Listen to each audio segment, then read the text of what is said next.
Good evening, friends.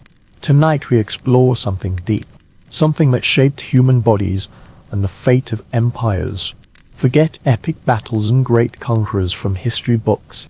Behind every rise and fall, an unseen for soft, unweighted, invisible but terribly real. Your fate did not depend on combat skill alone. It rested on whether your body could fight an unseen enemy. A grim lottery where survival was the cruelest exception. Before we start, please take a moment. Like this video and subscribe if you truly enjoy my work. Let me know in the comments where you are watching from and what time it is there. It is always fascinating to see who joins us from around the world. Now dim the lights, maybe turn on a fan for gentle background sound. Together let us begin tonight's journey. Our journey starts in the dust and silence of an Egyptian tomb. In the Valley of the Kings, the air feels thick and heavy with centuries. We are not here for gold or hieroglyphs promising eternal life. We are here for a more personal and sad reminder, marked not in stone but on the skin of a pharaoh. His name was Ramses V. He ruled briefly over 3,000 years ago. His most lasting legacy is not temples or victories. It is the small round marks on his face, neck and shoulders. They are the clear scars of smallpox. The Egyptian gods covered almost everything. Gods for the sun, for death, for the harvest. Yet they had no god strong enough to protect a king from this torment. These marks on someone so important tell us something basic about this ancient enemy. It made no exceptions. The smallpox virus did not care about divinity, royalty, or power. If you came near it, you became a possible host. In early great civilizations, people unknowingly built the perfect home for it. Smallpox is not a disease of hunter-gatherers. It does not spread well in small moving groups. It needs one thing more than anything: a steady supply of new people who are not immune. It needs crowds. It needs cities. Human cleverness provided these in plenty. Along the rich Nile Valley in Egypt, the Tigris and Euphrates in Mesopotamia, the Indus in modern Pakistan, and the Yellow River in China, we were trying a great experiment. It was called farming, and its result was settled life. We stopped wandering and started to build. We built homes, storehouses, temples. And most important for our tiny enemy, we built tight networks of people, living, working, trading, undying, close to each other. These early cities were wonders of invention, but they were also perfect for infection. Cleanliness was an idea for the far future. People lived close to their animals and their own waste. In this busy human breeding ground, the smallpox virus found a permanent home. It stopped being a rare outbreak and became a constant disease. It wove itself into the fabric of life, a kind of biological tax on civilization itself. In India, ancient Sanskrit texts describe a sickness causing sores, fever and death. They blamed the anger of the goddess Shitala.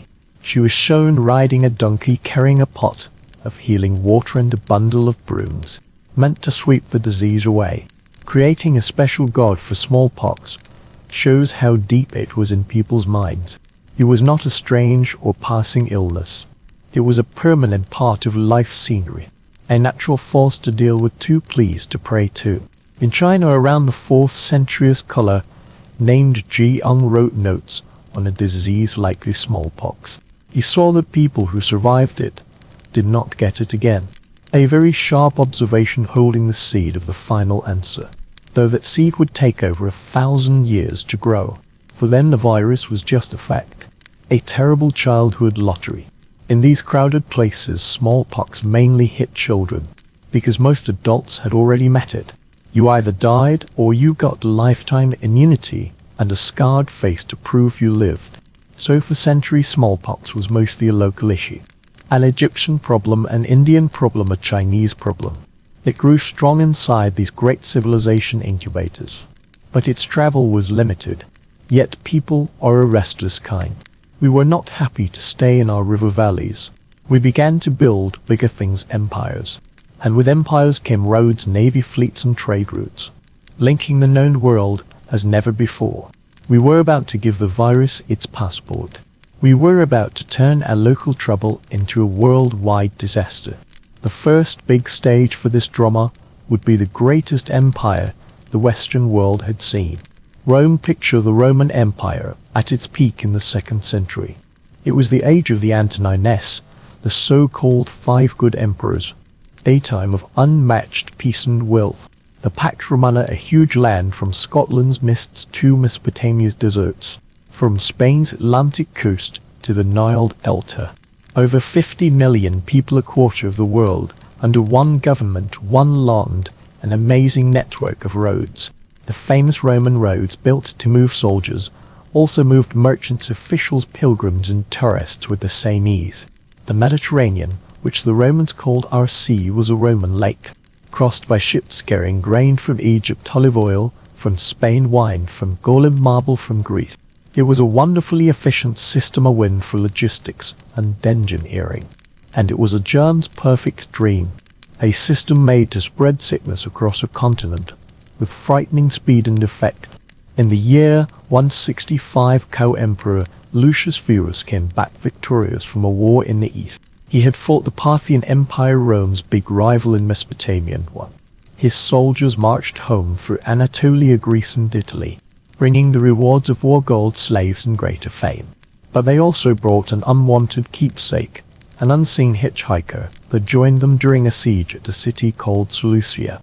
Smallpox had reached Rome. At first no one knew what it was.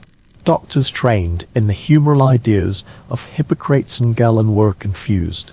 They had never seen anything like it. The sickness, later called the Antonine Plague after the ruling family, began to spread like fire. It moved at the speed of a marching army and a trading ship. From eastern Mediterranean ports, it went deep into the empire's heart. It reached Rome, the biggest and most packed city on earth with 1 million people. The crowded poor apartment blocks became death traps. Bodies filled the streets faster than they could be taken away. The great Dr. Galen, in Rome at the time, left the city for a while, overcome by the slaughter. But he left a detailed note of the signs: fever, black diarrhea, skin rash that darkened into dry sores. Scholars debate if it was smallpox or maybe a bad measles outbreak, but most historians think smallpox was the likely cause given the description and deadliness. And what deadliness! The Antonine Plague likely killed between 10 and 15% of the empire's people. At its worst in Rome itself, up to 2,000 died each day. Emperor Marcus Aurelius, the Stoic thinker, who now ruled alone after his co-emperor died from the plague, watched his world fall apart. This man, who wrote about calm acceptance of fate, faced a test of huge scale. The effect was deep and damaging. Start with the army, the core of Roman strength. The legions that showed Rome's power across the world now spread their own ruin. Whole units were wiped out. Military camps along the Rhine and Danube borders became infection hotspots. Finding new soldiers became nearly impossible. There were not enough healthy young men to join.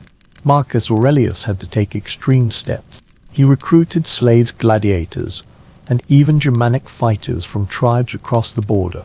This choice made from need would have long future effects, slowly watering down the Italian makeup of the army and setting the stage for the barbarization of the legions later.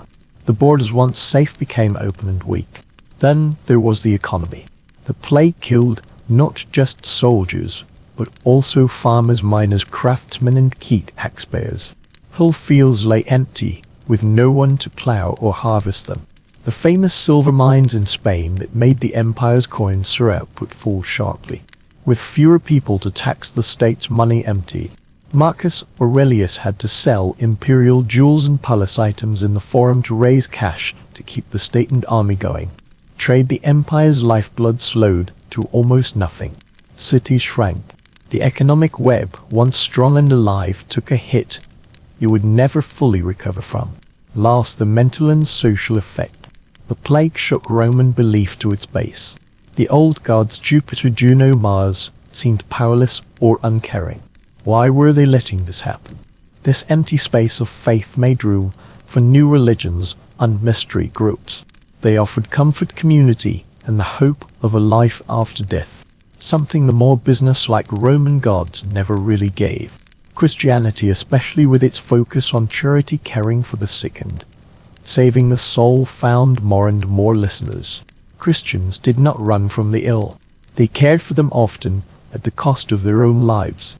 This kindness in the middle of horror was a stronger tool for gaining followers than any speech. The Antonine Plague did not ruin the Roman Empire alone. Rome was too big to tough for that, but it hurt it badly. It weakened it from inside, wearing away its military, economic and social bases. It created the right conditions for the crisis of the 3rd century, a 50-year time of civil war, barbarian attacks and economic crash that almost ended the empire. The plague was the first big crack in the great structure of Roman rule. The world after the plague was darker, less sure and more afraid. And the virus, after showing it could humble the strongest empire on earth, was now a seasoned traveler, ready to find new routes and new people to frighten. The end of Rome was not the end of its trip. It was only the start.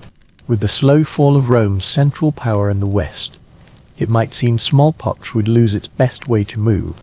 The great roads fell out of use and travel across the Mediterranean dropped to a small part of what it was.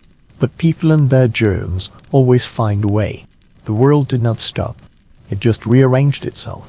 New empires rose in the east and new trade networks wove across continents, making highways for diseases good or better than Rome's. The time of caravans began. Picture the Central Asian desert, a huge ocean of sand and rock, under a harsh sun. Through this tough land, a winding line of Bactrian camels loaded with the world's luxuries. This was the Silk Road. Not one highway, but a web of paths linking China to the Mediterranean. For over 1,000 years, it was the main vein of global trade. Silk, porcelain and spices went west. Gold, silver and glass went east. And going both ways, hiding in a merchant's breath, in the threads of a rug or on a slave's skin, was the smallpox virus. Every stop on the Silk Road, every oasis city like Samarkand, Bukhara or Kashgar was a transfer point. A place where goods changed hands and viruses found new hosts. The caravan that left one city was not the same one that reached the next. Men got sick, sometimes died on the way and were replaced. Every human meeting in these busy markets was a chance for the virus to jump. It was not a fast, explosive spread like in well-connected Rome. It was a slow, steady leak, a careful advance, a continent moving at camel speed. Meanwhile, in the world rising from Rome's ashes, Islam was growing. From the 7th century, Arabs and merchants built a huge caliphate from Spain to India. They united this enormous region with a language, a religion, and a lively culture of trade and learning. And of course they also united its disease setting. Smallpox became a common and well-recorded sickness in the Islamic world.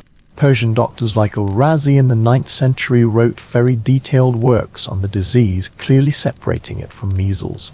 Their medical notes were so exact they stayed reference texts in Europe for centuries. They could not cure it, but they understood it.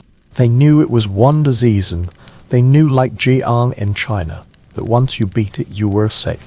From the heart of the Islamic world, the virus kept traveling. Muslim traders ruled the Indian Ocean, making the Sea Silk Road linking East, Africa, Arabia, Persia, India and Southeast Asia. Dhows with their triangle sails carried not just spices and ivory, but also disease. Every port was a new entry point, a new vulnerable population. It was through these networks that smallpox made one of its worst jumps, reaching Japan in 735. The islands had been fairly cut off and had no existing immunity. The result was like the end of the world. The outbreak likely killed a third of Japan's people. The imperial court was destroyed. The strong Fujiwara family controlling politics lost its 4 leaders, for brothers in 1 year. Japanese so shocked that Emperor Shomu ordered Buddhist temples built in every province. A desperate try to please the gods. The great Buddha statue in Nara, one of the world's largest bronze figures, is a direct monument to the sadness from this smallpox outbreak. In Europe the picture was different. The continent was split into a patchwork of feudal kingdoms, duchies and city-states. Smallpox did not cause single sweeping pandemics here like in Rome or Japan. Instead it settled in and became what it was in ancient India and China, a regular childhood disease. It was always there, a quiet killer taking a regular price each year, each generation. Medieval records are full of mentions of kings, queens and nobles with faces scarred by the sickness. Surviving smallpox was so usual that having a clear face was often a special sign of great beauty or luck. It became one of life's great filters. Experts think in medieval Europe smallpox killed 1 in 10 children. In tighter cities, that number could be much higher. They shaped population numbers in quiet but deep ways. Families had many kids not just for money, but because they knew many would not grow up. The disease was an unseen hunter hiding in every nursery, and now and then conditions were right for a worse outbreak. Wars, as always, were great chances. The Crusades, for example, which gathered armies from across Europe and sent them to the Middle East, were big super-spreading events mixing disease types from different areas. Religious trips which moved thousands of believers along Europe's roads to shrines also helped keep the virus moving. So by the late Middle Ages, smallpox had finished taking the old world. It was firmly set from Britain to Japan. It was no longer a stranger, but a permanent and feared family member. It had joined the ecology of human sickness, a constant partner in life and often in death. It had travelled with Roman soldiers on Silk Road camels and on Arab ships. It had killed emperors and farmers, alike reshaped societies, and left its mark on humanity's face. Though the world was about to get much bigger. The Renaissance and the Age of Discovery were coming. People were about to sail to new continents. And smallpox, as always, was ready to go, preparing its worst biological weapon for a meeting that would change the fate of whole empires and lands. For now, though, the old world reached an uneasy peace with its old enemy, a tense quiet before the coming storm. And in that quiet we can find a moment to pause. The cold breath of smallpox, already set in the old world, was about to cross a whole ocean, carrying a promise of never-before-seen destruction for those who had never felt its touch. When European sails filled with trade winds and wooden ships cut the clean Atlantic waves, they carried not only explorers looking for wealth, but also an unseen guest, a tiny creature that lived in the skin and lungs of the crew. This was variola major, the sickness that for the peoples of the New World would be less a plague and more an end of days. The European explorers, not knowing the death they carried, landed on shores we now call the Caribbean, and with them smallpox found its first target in these fresh lands. It was the year 1518. A ship leaving Santo Domingo for Cuba, with an already sick African slave on board, started the first recorded smallpox outbreak in the Caribbean. From there the disease jumped from island to island, destroying the Taino and Carib people, who had none of the immunity that generations of exposure gave Europeans. Stories from those years tell of whole villages gone silent, of farm fields left empty, of towns where not one living person remained to bury the dead. The death rate in these new populations often went over 80, even 90%. There was no defense, no knowledge, only a sickness that spread like fire, leaving a path of unbelievable emptiness. The steady march of smallpox did not stop at the islands. From the Caribbean, on ships of Panfilo de Alvarez's trip, the disease jumped to the mainland, reaching the coast of Veracruz in Mexico in 1520. This was the start of one of the biggest tragedies in human history, the setting for the fall of a huge and advanced empire, the Aztec Empire.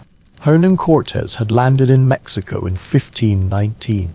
Though his forces were tiny next to the Aztec Empire, his coming matched the explosion of this new disaster. Smallpox swept through Tenochtitlan, the grand Aztec capital, before Cortes could start his final attack. Accounts from writers both Spanish and native are chilling. They tell of bodies covered in sores, of fevers that burned, a strong the disease that spared no one, not warriors or priests, not men or women, not kids or the old. The Tla Aquitlahue, himself successor to Moctezuma, who had been captured and killed by the Spanish, fell to smallpox just 80 days after becoming ruler. His death was a crushing hit to Aztec spirit and leadership. The city, already surrounded by Spanish forces and the Tlaxcala and allies, became a huge hospital and graveyard. The defenders, weak, discouraged and destroyed by the disease, could hardly find the strength to fight. The streets filled with bodies, and those still alive lacked the energy or will to resist. Experts think in the months before the fall of Tenochtitlan in August 1521 between 25 and 50% of the city's people died from smallpox. It was a win earned not by steel swords but by an unseen enemy that cleared the path for takeover. But smallpox was not happy with Mexico. Its unseen steps kept moving south along native trade and communication networks long before Francisco Pizarro and his men entered Incalán. While Pizarro planned his trip from Panama, smallpox had already started causing chaos in the Andes. The Sapa Inca Huayna Capac, the strong emperor, who grew the Inca Empire to its largest size, was one of the first and most infamous of this plague. His death around 1528 started a bloody and damaging civil war between his sons, Huascar and Atahualpa the throne. When Pizarro finally reached the heart of the Inca Empire in 1530, he found a society already broken, weakened by years of internal fighting, and with its people greatly reduced by smallpox. The battles had used up human and material supplies, and the disease kept going, hurting the empire's ability to resist. The remaining Inca leaders fought on two fronts, one against the European invaders and another more hidden and deadly against a sickness they did not understand. A disease that took their soldiers, their leaders and their families with frightening speed. It was in this setting of ruin and disorder that Pizarro, with a force of just over 200 men, managed to capture Atahualpa at Cajamarca, starting the end of the Inca Empire. Smallpox had not only wiped out millions of lives, but had totally scattered the political and military structures of these huge empires, leaving ready ground for the seed of European conquest. And so smallpox became an unseen ally, the most powerful and ruthless of the Spanish conquerors. It was not on purpose, of course. This was not a biological weapon planned with evil intent. The Europeans themselves also got sick and died from smallpox, though in much smaller numbers thanks to immunity built over centuries on their own continent. But the uneven effect is what decided the fate of the great American empires. Smallpox acted as a biological scout, offending the enemy before Spanish horses or IRQ buses even came into play. Imagine a society where the disease not only kills but also discourages so deeply that it breaks social bonds and the will to fight. The native peoples of the New World thought their gods had left them, or that the new plague was a divine punishment, or maybe a show of the newcomers' hard-to-grasp power. Healers powerless against an unknown sickness lost their authority and trust. The social order fell apart as leaders and priests died, leaving a hole in leadership and a feeling of hopelessness. Think about the conquest of Mexico again. The trip of Cortés, though bold and brutal, had just a few hundred men. They faced an empire with millions of people and a trained army of hundreds of thousands of fighters. Without smallpox, without the death of Cuitlahuac, without the disease that turned Tenochtitlan into a city of grief and suffering, Aztec resistance would have been strong, maybe too strong. The last attack on Tenochtitlan was not a fight against an army at its best, but a struggle against a hungry and ill people. The city's water, dirtied by the bodies of smallpox victims, became another source of death. The logistics of defense collapsed. How do you feed an army when the farmers are dying in their fields? How do you keep spirits up when each day brings news of more deaths, more sores, more bodies to pile up? The Spanish, seeing the ruin the disease caused, could not miss the huge advantage it gave them. The conquerors moved into cities and villages, already in ruins, where the survivors were too weak to resist or too shaken to give useful opposition. And in the south the story repeated with the Incas. The death of Huayna Capac started a brother against brother civil war that split empire in two to fighting sides, led by Huascar and Atahualpa. By the time Pizarro arrived, the empire was already fatally hurt, not just by smallpox itself, but by the chaos and tiredness the war for the throne had caused. Atahualpa, after beating Huascar, had spent valuable resources and lives securing his power, and smallpox kept reducing his forces. When Pizarro met Atahualpa at Cajamarca, the Inca emperor had a huge court with him, but the core of his army was spread out, recovering or fighting in other parts of the vast empire. The disease had weakened the imperial system. Communication networks were broken and the ability to gather a united and strong answer against the foreign invaders was badly damaged. The Spanish found themselves in a strategically good spot where a fearsome enemy was already on its knees, brought down by an unseen plague.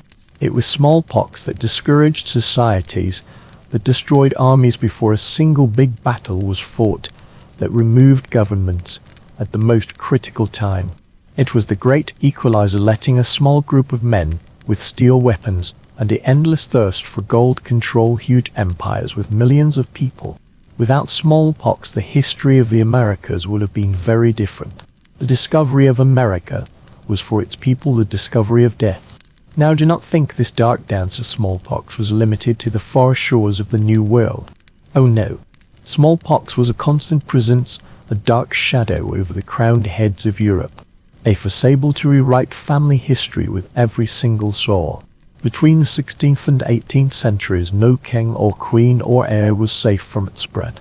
The disease was an unwanted, but always present guest in the richest courts and most holy halls of European royalty.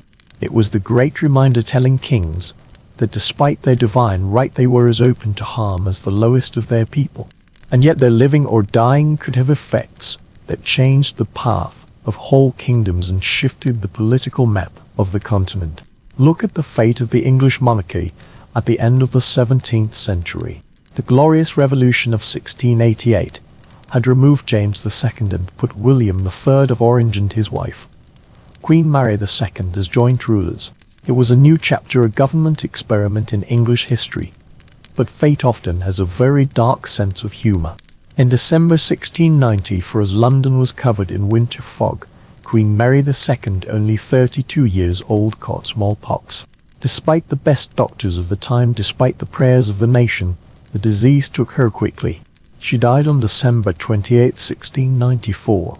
Her death was a huge blow, not just personally for her husband William, who was said to be heartbroken, but also politically. Mary was the daughter of James II and so represented the family link to the rightful line that helped make the new rule acceptable. Her death left William III as the only ruler, a Dutch king with no direct blood ties to the English crown, on his own. This revived Jacobite hopes of bringing back James II and later his son. The line of succession became risky depending on the life of her sister princess and unheard delicate children. Smallpox, without meaning to, had added a new layer of uncertainty to a monarchy just starting to stand firm. Now go to 18th century France, the height of Bourbon absolute rule. Louis XV, great-grandson of the great Louis XIV, had become king in 1715. He himself had survived a case of smallpox, as a child, a test seen as a sign of strength, or maybe of God's favor, but the fate of his line would be less lucky. Smallpox was a repeat killer of French royalty. In 1712, a smallpox outbreak moved through the royal family, taking his father, the Dauphin Louis, Duke of Burgundy, his mother Marie Adelaide of Savoy, and his older brother, the Duke of Brittany, all in weeks. Only the young Louis XV, then a baby, and his younger brother were kept from the sickness by their governess. It was a miracle that almost put out the main Bourbon line. But smallpox would come back to claim its due. In 1770, for Louis XV himself, at 63 years old, caught the disease. His courtiers, who had seen so many die from the illness, were terrified. Despite the desperate tries of the doctors, the disease showed itself in its worst form. His sores became so awful that the smell filled Versailles and his courtiers ran away. He died on May 10, 1774. His death brought his grandson Louis XVI and his wife, Marie Antoinette, to the throne, an inexperienced pair who would receive a kingdom near bankruptcy and revolution. Smallpox had not only changed the king, but had sped up the timeline, bringing onto the stage the players of one of history's bloodiest acts. And it was not just these two. Smallpox was a constant in the courts. Peter II of Russia are of just 14 died of smallpox in 1730, leading to a succession problem that put an Ivan on the throne. Joseph I of Austria, Holy Roman Emperor, also died from smallpox in 1711, affecting the balance of power in the War of the Spanish Succession. Maria Theresa of Austria, the great empress, survived smallpox, but her daughter-in-law, Empress Josepha of Bavaria, was not so lucky, dying in 1767. Then her youngest son, Maximilian Francis, also caught the disease and lived with bad scarring. Maria Theresa herself had a severe case in 1767 and, while she recovered the sickness, took her son and daughter-in-law, pushing her to more strongly promote inoculation in her court. The lists of European royalty scarred by smallpox or killed by it are amazingly long. It was a dark reminder that even total power was helpless before the tiny enemy. Those who lived, though often marked by scars, were seen with a mix of respect and fear, as if they had beaten a divine trial. The pockmarked crowns of Europe were a quiet sign of the clear power of smallpox to shape the future of nations again and again. Living was in a way a form of power. The scarring, which for a regular person might be a social mark, could for a king or queen who had survived become a visible sign of toughness, of having beaten death. It was a kind of biological baptism by fire. The stability of a family line, the continuity of a royal bloodline, all could hang by a thread when smallpox entered the palace. It changed the air. It changed alliances. It changed foreign policy. And so smallpox quietly wrote and rewrote the political history of Europe, once or at a time. There were no talks, no treaties, no deals with this plague. It just arrived, did its job with brutal efficiency, and then left behind a new political scene and a new line of succession, marked often literally by its steady path.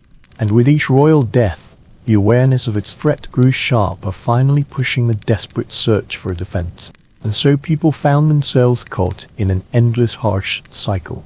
The ghost of smallpox was not a far threat, but an uninvited member of every family, a spirit haunting every nursery. For centuries, the only answer had been acceptance, prayer, and isolation, tools as weak as a spider web against a storm. But despair is the mother of invention, or at least of boldness. If you could not beat the monster, maybe you could make a deal with it, a pact, a bargain, with a smaller devil to guard you from the great lord of hell. This idea was not born in the labs of Europe, but in the markets, homes, and courts of Asia and Africa, passed down as a whispered secret through generations. It was called variolation. The idea was both simple and frightening. Pus from a smallpox was taken from a person with a fairly mild case of the disease. Then, this infected stuff was purposely put into the body of a healthy person. Sometimes this was done through a small cut in the skin, a scratch on the arm or leg. In other places, like China, scab from a sore was dried, ground to powder, and blown into the receiver's nose through a silver tube. The goal was to cause a controlled and hopefully lighter version of smallpox, one that would give lifetime immunity without killing the person in the process. It was a gamble, a measured bet against death. In most cases it worked. The person would get a fever, some sores, and then get better, left scarred, but always safe from the terror of natural smallpox. But sometimes the bet went wrong. The caused mild case could turn into a fierce, deadly infection, killing the person. And worse, a newly variolated person was contagious, able to start a new outbreak in an unaware community. It was an imperfect answer, a weapon that could turn on its user. Yet in a world where natural smallpox killed 1 in 3 people, it infected a 1 or 2% risk of death from variolation seemed a big improvement. A 1 in 50 chance was far better than 1 in 3. For a long time this knowledge stayed a folk practice, an Eastern oddity to the few European revelers who found it. But in the early 18th century, an amazing woman would connect these two worlds. Her name was Lady Mary Wortley Montagu. She was an aristocrat, poetess, and a beauty of her time, whose looks had been cruelly damaged by smallpox, leaving her deeply scarred and without eyelash. In 1717 she went to Constantinople, where her husband was the British ambassador to the Ottoman Empire, and it was there in the tea houses and social meetings that she watched with interest the local practice of inoculation, or engrafting as it was known. She saw older Greek and Circassian women do the procedure with routine common noticed that smallpox, though present, did not hold the same frightening power over the people as it did in England. Moved by the memory of her own pain and fear for her children, she made a radical choice. In March 1718, with the help of the embassy Dr. Charles Maitland, she had her 5-year-old son Edward variolated. The procedure worked. The child got mildly sick and fully recovered. When Lady Mary returned to London in 1721, she became a strong supporter of the practice. But she met a wall of doubt and anger. The British medical world, conservative and deeply suspicious of imported knowledge, especially one supported by a woman and done by ignorant old women in an unchristian country, strongly fought it. The idea was barbaric, dangerous, and above all foreign. However, Lady Mary had influence, and just then a new smallpox outbreak moved through London, raising public fear. A convincing show was made, and so one of history's simplest clinical trials was planned. In August 1721, at Newgate Prison, a deal was offered to 6 condemned prisoners facing hanging. Undergo variolation, and if they lived they would get a royal pardon. All 6 agreed. 6 men with nothing to lose picked the doctor's needle over the hangman's rope. To the relief of everyone, all 6 lived. As a check, they were purposely exposed to natural smallpox and proved to be immune. The next step was to test it on orphan children from a parish orphanage. They also lived. With this proof in hand, the Princess of Wales, Caroline of Ansbach, a smart and forward-thinking woman, took the final step and let her 2 daughters, Amelia and Caroline, be variolated in 1722. The royal approval changed everything. Variolation became trendy among the aristocracy and upper classes. It stayed a costly and risky procedure, but for those who could pay it offered real hope against the plague. Meanwhile, across the Atlantic, a similar story happened in Puritan Boston. In that same key year of 1721, smallpox reached the city on a ship from the Caribbean. The disease spread like fire through the tightly packed city. Reverend Cotton Mather, one of the most well-known intellectual figures in the American colonies, a man of huge learning, but also deep faith, watched the horror with growing alarm. Mather knew tragedy well. He had lost several of his children to different sicknesses, but he was not a man to just accept fate. He was a member of the Royal Society of London and eagerly read their writings. Through these he had heard of variolation, but his knowledge was not just from books. He had a much more direct source.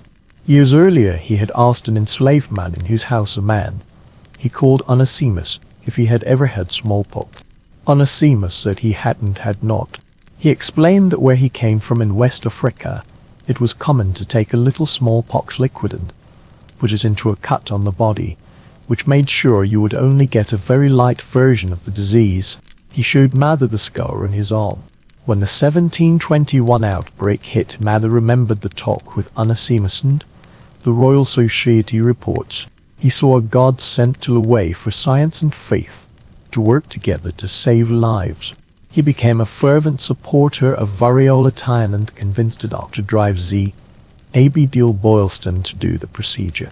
Boylston, showing great courage, first variolated his own son and 2 of his enslaved people.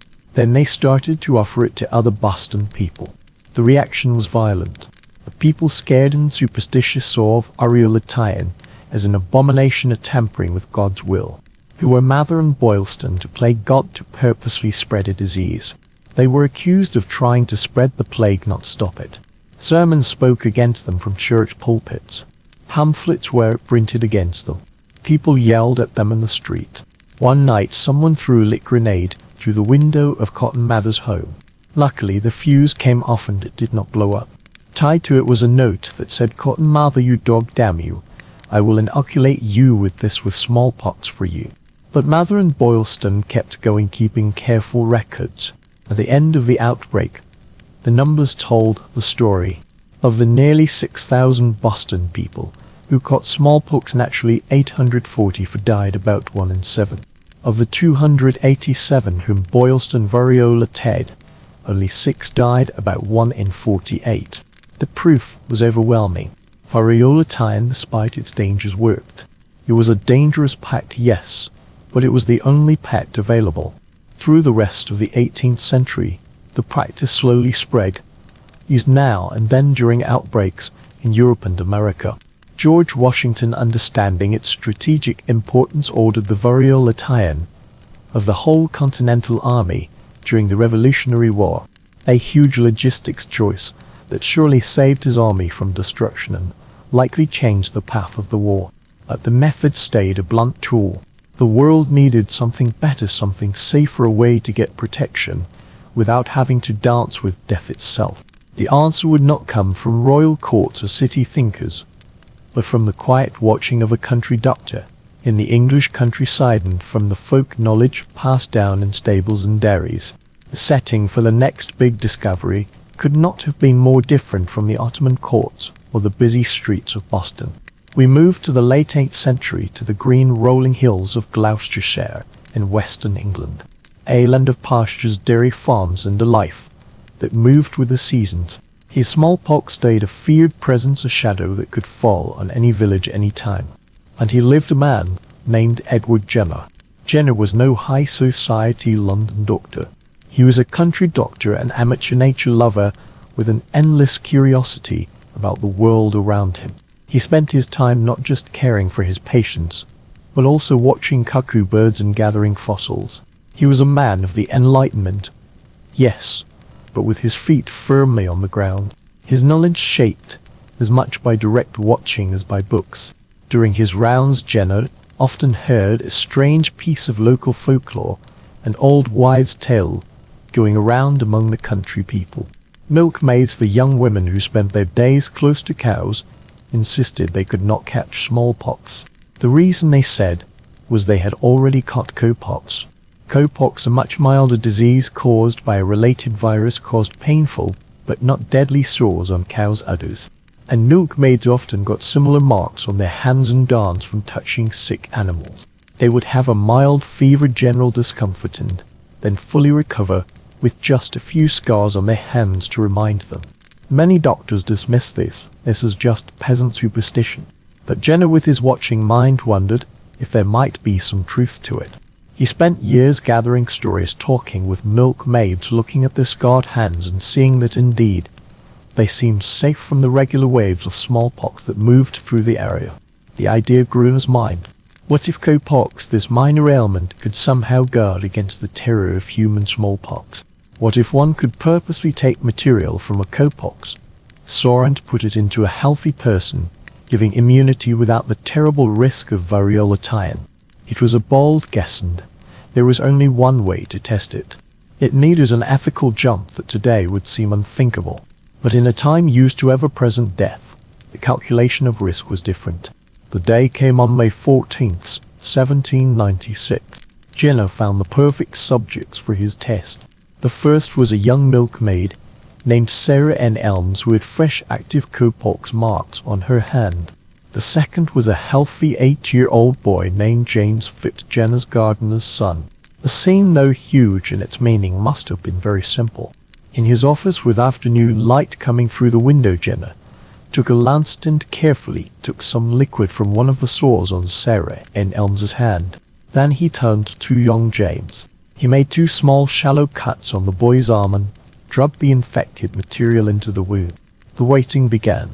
Over the next days, James Phipps got a mild fever and felt some sickness. Ice were formed at the inoculation spot, which then healed and disappeared, just as Jenner had thought. The boy got better quickly with no big problems. The first part of the test had worked, but now came the final test, the truly scary part. To know if the procedure had worked, Jenner had to do the unthinkable, purposely expose James Phipps to human smallpox. About 6 weeks later, on July 1st, Jenner took material from a smallpox sore of a sick patient and inoculated it into James's arm. It was the same method as variolatine, a method that would normally have caused the disease. Jenner watched the boy with a worry we can only imagine. A day passed, then another. The boy did not get the high fever, body aches, or typical rash. He did not get sick. Nothing. Absolutely nothing. The boy's body, prepared by its meeting with the kinder cow virus, had recognized and stopped its debut cousin. The immunity was real. The milkmaid's tale was no mere tale. It was the key to saving humanity. Jenner, seeing the size of his discovery, made a new term for his procedure, coming from the source of its power from the Latin word for cow vacca. He made the term vaccination. It was the cow thing, a humble country name for one of the greatest steps forward in the history of medicine. He repeated the test with other children, including his own 11-month-old son, getting the same good results. Sure of his findings, he wrote a paper detailing his research and sent it to the Royal Society of London, the leading science group of the time. To his disappointment, they rejected it. The idea seemed new, the proof too little. Not stopped, Jenner paid from his own pocket for the printing of his research in 1798 in a small pamphlet titled An Inquiry into the Causes and Effects of the Variola of Ax in AE. At first the reaction was a mix of interest and strong doubt. Variolators who had built profitable careers on the older method attacked it as dangerous and unreliable. Funny drawings appeared showing newly vaccinated people growing cow heads, horns and udders. It was said that it was unnatural and wrong to mix animal matter with the human body. But the benefit of vaccination was clear. It was far safer than variola tie-in with the near-zero risk of death, and it did not turn the receiver into a source of smallpox spread. The idea began to spread first across Britain, then through the rest of the world with amazing speed for the time. People no longer had to make a pact with a smaller demon. They had found a god, an unexpected ally in the humbled dairy cow. The challenge now was logistics. How to carry this miracle from a small English village to the ends of the earth. Jenner's find is not just a medical breakthrough. It was an event that fit perfectly with the spirit of the age. The late 18th century was the edge of the Enlightenment, a time driven by belief in reason, progress, and humanity's ability to understand and better the world through science. Vaccination was the perfect example of these ideas. It was reason winning over superstition. The scientific method beating an ancient plague, a universal tool for improving the human condition. It became more than a medical procedure. It was an Enlightenment project, a sign of a new time of hope. Yet this hope met a big obstacle, the tyranny of distance.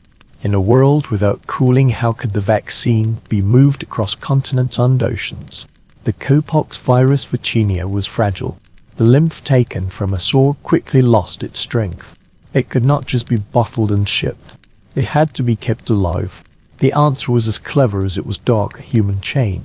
The idea was to vaccinate one person, and once the sore fully formed, about 9 or 10 days later use the fresh lymph from that sore to vaccinate the next person in the chain. It was a kind of biological chain, literal living relay passing the baton of immunity from arm to arm. This method let the vaccine spread across Europe and reach North America fairly quickly.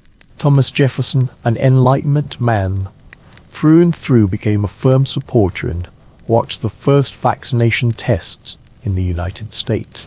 But the biggest test was to bring it to the vast and distant colonial empires of the European powers. And it was Spain, an empire often seen as fading during this time, that took on the most bold and amazing public health mission in history. The effort became known as the Royal Philanthropic Vaccine Expedition, or the Balmes Expedition, after its leader Dr. Francisco Javier de Balmes. King Charles IV of Spain, whose own daughter Infanta Maria Teresa had died of smallpox, had a personal reason. The goal was to bring the vaccine to all lands of the Spanish Empire, from the Americas to the Philippines. Balmes, a military doctor with experience in the colonies, fully understood the logistics problem of transport. To keep the vaccine alive during the long trip across the Atlantic, he made a bold plan. He would use a group of orphan children as living sequential carriers of the vaccine. On November 30th, 1803, the corvette Maria Pita sailed from the port of La Coruna in northwest Spain. On board were is a team of doctors and nurses and 22 orphan children ages 3 to 9. Also on board was a remarkable person, Isabel's Al Gomez, the director of the La Coruna orphanage. She was hired to care for the children during the voyage, becoming the first woman in history to join an international health mission. Her role was key, giving motherly care to the children who were in essence the living containers of the medical miracle. The method was exact. Just before leaving, 2 of the children were vaccinated. During the trip, as their sores matured, their lymph was used to vaccinate to more children, and so on in pairs. From arm to arm, an unbroken chain of immunity was kept across the huge ocean. The expedition first reached the Canary Islands, then Puerto Rico, and from there to Venezuela. At each port the scene was a mix of wonder and relief. Local leaders and crowds of desperate parents brought their children to get protection.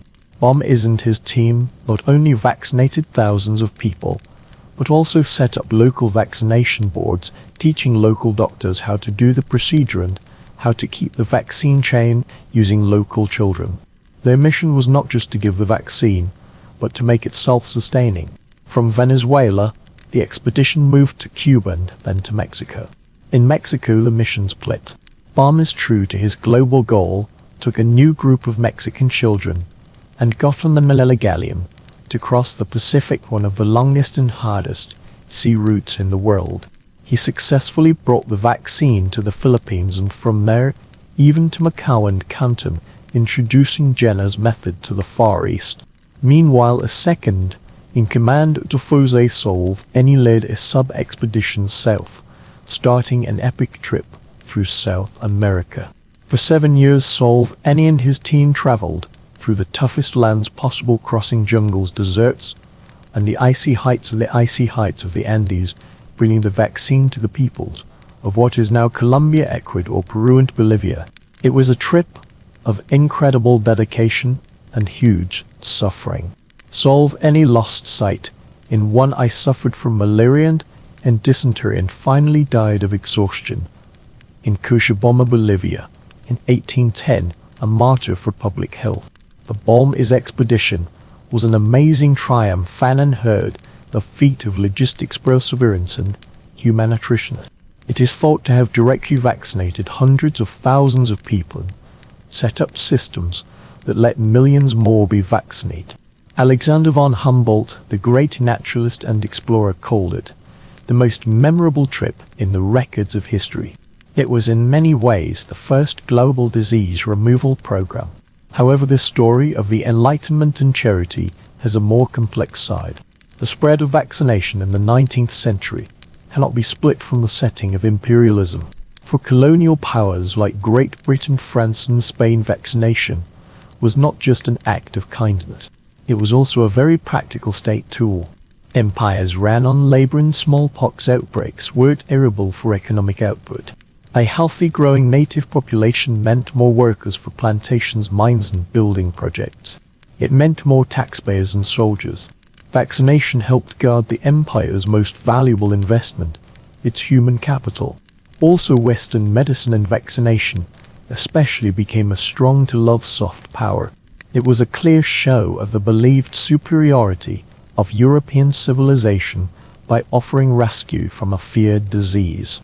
Colonial powers could show themselves as kind helpers, peacekeepers, and modernize, oft unhiding the exploitation and violence built into the colonial project.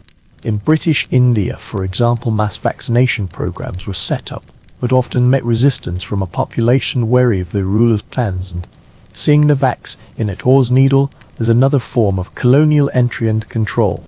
Vaccination thus became an act full of politics, a meeting point between public health and imperial control.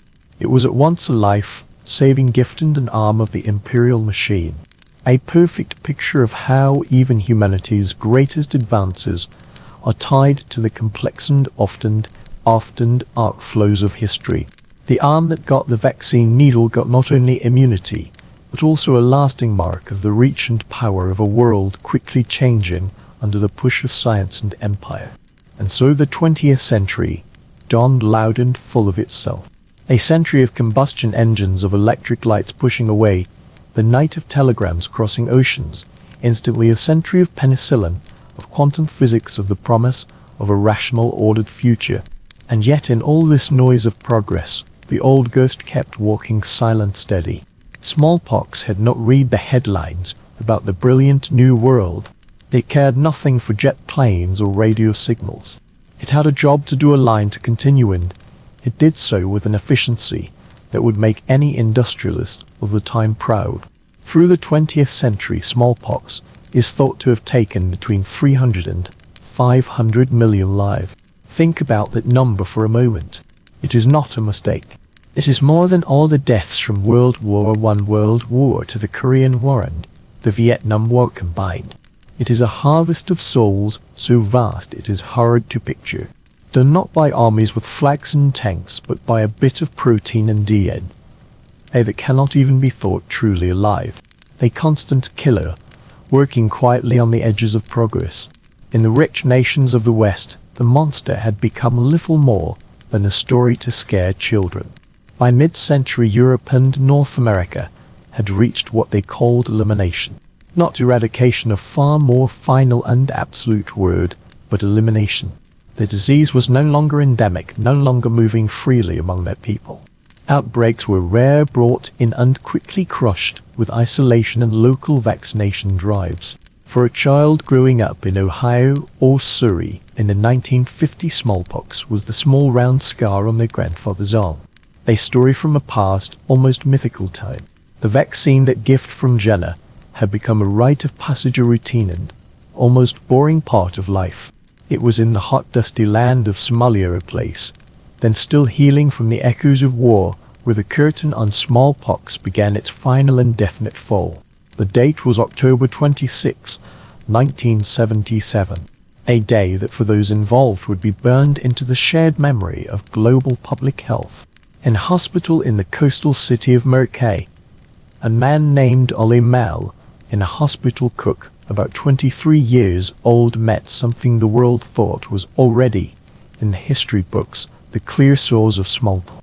Ollie, whom fate had picked to be the last chapter of this 1,000-year-old plague, worked in a hospital that had received to Somali children sick with a suspicious fever, which would later be confirmed as variola minor, a lighter, but no less strong version of the virus.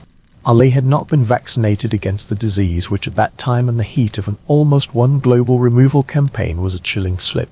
The news of his diagnosis did not spread with disordered panic, but with a cold, exact precision, like the final tick of a clock before midnight. The World Health Organization smallpox removal team, led by stars like D.A. Henderson and Frank Fenner, already worked with almost military efficiency. Somalia was one of the last holds of the disease, a hotspot in the Horn of Africa where smallpox held on fiercely. Fueled by people movement and the complications of civil conflict, the finding of Ollie Mao W. Mullen's case was not a failure, but definite proof of the WHO's watching abilities. His infection was found thanks to a case detection network, often called one of the most intense and successful public health drives in history. Every village, every home had become a watchpoint. Surveillance teams crossed the country, asking about any case of smallpox or fever with rash sickness. Ollie himself, with his clear marks, was undeniable proof that the work was not yet done. What followed was a race against time that would define the end of an era. The plan was the same one that had proven so destructive to the virus through the final years of the campaign, ring vaccination. It was not about vaccinating everyone en masse, but rather quickly finding a case, isolating it, and then finding unvaccinating every person who had been in contact with the patient and, in turn, the contacts of those contacts. Think of it as a series of ring-shaped waves of protection built with lightning speed. In Ollie's case, this meant teams were moved not only in Murkay but through the whole surrounding area to find every person Ollie might have met since the virus sat in his body. His hospital co-workers, his neighbors, his family, the market sellers. He visited even the bus passengers he might have traveled with. The search was complete, careful, almost obsessive. It is thought some 50,000 people near Murkay were vaccinated in just 4 weeks. An amazing logistics move in a country with limited systems. Ollie Mao W. Mullen survived smallpox. He got fully better with the usual scars, but alive. His case, instead of being a start for a new wave, became the end point. After his recovery, there were no more smallpox cases in Somalia and so in the world. The WHO's clock began to tick. 60 days of intense watching, without finding a single new case since the last known one. Then another 2 years of strengthened watching world-wide and extended wait to make sure not a single trace of the virus had hidden in some forgotten corner of humanity. Every rumor of a rash, every unexplained fever, in every corner of the planet was looked into with the seriousness of a global emergency. WHO teams, already expert in this dark dance with the virus, were tireless. They could not risk the luxury of satisfaction. A single unseen outbreak could undo decades of work and sacrifice. The story of Ali Mao, W. Marlin, the last natural smallpox patient, is not just the story of a man and his sickness, but the epic tale of global watching, scientific tenacity, and international cooperation brought to its highest point. His recovery and the lack of further cases marked the start of the end for smallpox on the planet. It was the last spark before the flame died out. The world waited, holding its breath, for it to become official. And so came May 8, 1980. At the World Health Assembly in Geneva, the World Health Organization made a statement that would echo through history. Smallpox had been eradicated, not controlled, not reduced, but eradicated completely. It was gone. It was the only human germ ever erased from the face of the earth by the deliberate and coordinated action of humanity. The announcement was met with a mix of joy, relief, and a deep, almost dizzy sense of wonder. They had fought an enemy that had plagued people since the dawn of civilization, a monster that had shaped empires, destroyed populations, and left a scar of fear and marks across thousands of years. And they had won forever. But the win, though sweet, brought a thorny question that hung over the celebration like a troubling shadow: what to do with the last traces of the enemy. Because while the virus had been eradicated from the natural world, it had not completely disappeared from the planet. Samples stayed frozen in liquid nitrogen, locked away in top security labs at the Centers for Disease Control, CDC, in Atlanta, United States, and at the State Research Center of Virology and Biotechnology Vector in Koltsvon in Novosibirsk and what was then the Soviet Union. They were the last cages for a monster that had roamed free for ages. The debate that followed was fierce, passionate, and filled with ethical and security effects that still echo today. It was a fascinating paradox. The very triumph that had freed the world from smallpox now presented the duty of deciding the fate of its last tiny form. On one side was the proposal to destroy the samples. The argument was simple and strong: if the virus no longer lived in nature, why keep it alive in a lab? The risks were huge and terrifying: an accident to security, break, a deliberate act of biotremorists, and the world could again be thrown into the nightmare of smallpox without the shared memory of fear to push action.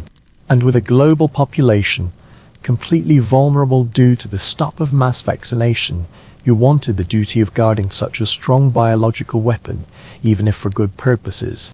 Total destruction, it was said, was the only guarantee of absolute safety. It was the same as burning the blueprint of a destroying weapon once the war is over. Figures like Frank Fenner, one of the key people in eradication, strongly push for total destruction. It makes no sense to keep it, he said, fearing satisfaction or human error. It is like keeping a tiger in a cage. If there are no more wild tigers, what for? But there was an equally passionate and well-spoken side that defended keeping them. Their arguments were more complex, more nuanced, yet no less convincing to some. They said that smallpox, though eradicated, stayed a priceless science resource. It could be needed for studying the biology of other related poxviruses, for making new generations of vaccines or antivirals should a similar virus come from nature, or heaven forbid be made. The argument of readiness rang strongly in the setting of the Cold War and the growing fear of biological weapons. Also, for many scientists, destruction would mean the unrepairable loss of a unique biological specimen, the genetic memory of a hunter that had shaped human evolution. It would in a way erase a part of the history of life. Did smallpox not deserve its place in a science stew, even if an extremely dangerous one, so that future generations could study and understand it? And what if in some unexplainable way it came back in nature, having the samples would allow a fast science-based answer? The talk lasted for years, with WHO expert meetings, debates in science journals, and talks at government level. It was a tug-of-war between extreme caution and science curiosity. Finally, a deal was reached, a shaky balance that has lasted to this day. The samples would not be destroyed immediately. It was decided they would stay in the two top security reference labs, the CDC and Vector, under strict international WHO control. These labs were run by biological forts with multi-layer security systems, highly trained staff, and containment rules made to stop even the smallest escape. The choice to keep these cages has been regularly looked at by expert committees, and each time the position of keeping has been confirmed despite steady objections from some. Each decision came with a sigh of relief from one side and a breath of frustration from the other. The monster, though no longer roaming free, would stay an uneasy guest, a constant reminder of its power and of the duty humanity had taken on itself. The two cages remain, in the debate keeps simmering, a quiet echo in the halls of global science. The scars that smallpox left are not just the permanent marks on the skin of its survivors, or the quiet absences of those who fell. Its marks are much deeper, cut into the very DNA of civilization. A legacy that lasts long after the last natural virus disappeared. The eradication of smallpox was not just a win over a disease. It was a win that redefined global public health and the potential of international cooperation. Before smallpox, the idea of erasing an infectious disease from the face of the earth was thought by many a utopian fantasy worthy of the wildest science fiction dreamed. Yet smallpox proved it was possible. It laid the base not only in terms of science plan, like sickness watching and during vaccination, but also in the creation of a global public health system. The WHO, from the ashes of World War II, was forged and strengthened in the fire of the smallpox campaign. It learned to coordinate huge efforts across political borders, to move resources to the farthest corners of the world, to train thousands of health workers, and to convince governments and communities of the importance of group action. Smallpox was its grand project, its trial by fire, and the institution we know today, with its ability to answer pandemics and its focus on global health, is largely an heir to that basic experience. Every time we hear about mass vaccination drives for polio or measles, every time a WHO fast entity goes out in the face of a new viral threat, we are seeing the echoes of the win against smallpox. The model that was made the roadmap for eradication stays a light of hope and a pattern to follow for other diseases. The goal of eradicating polio, for instance, is directly inspired by the success against smallpox. The belief that it can be done was born from this huge struggle. Beyond systems and plans, smallpox left its mark on our shared mind. For thousands of years, the disease was a constant, an unstoppable force of nature, as steady as earthquakes or droughts. It was something that just happened, a deadly rite of passage, a force that could not be opposed. Its eradication changed a basic view. It taught us that with enough intelligence, perseverance, and cooperation, humanity can indeed bend nature's will, that we are not at the mercy of all germs. This lesson, this way change, is perhaps smallpox's deepest legacy. It gave us a sense of power and hope in the fight against disease. On a more personal level, smallpox has also left a mark on our very genetic code. Though science is still working out the complexities, it is believed the selective pressure of smallpox over centuries has affected the evolution of the human genome. Genetic differences have been found that give a certain resistance or openness to smallpox, suggesting those with certain changes had a higher chance of surviving the disease, so passing those traits to later generations. It is an unsettling reminder of how disease not only affects people, but shapes the genetic makeup of a whole species across large time scales. Our immune defenses, our ability to answer certain germs, bear the signature of past fights against enemies like smallpox. The shared memory of smallpox, though fading with time, stays a reminder of what once was. The stories of the last survivors, the photos of scarred faces, the accounts of destroyed villages, all of it forms an atlas of suffering that must be remembered.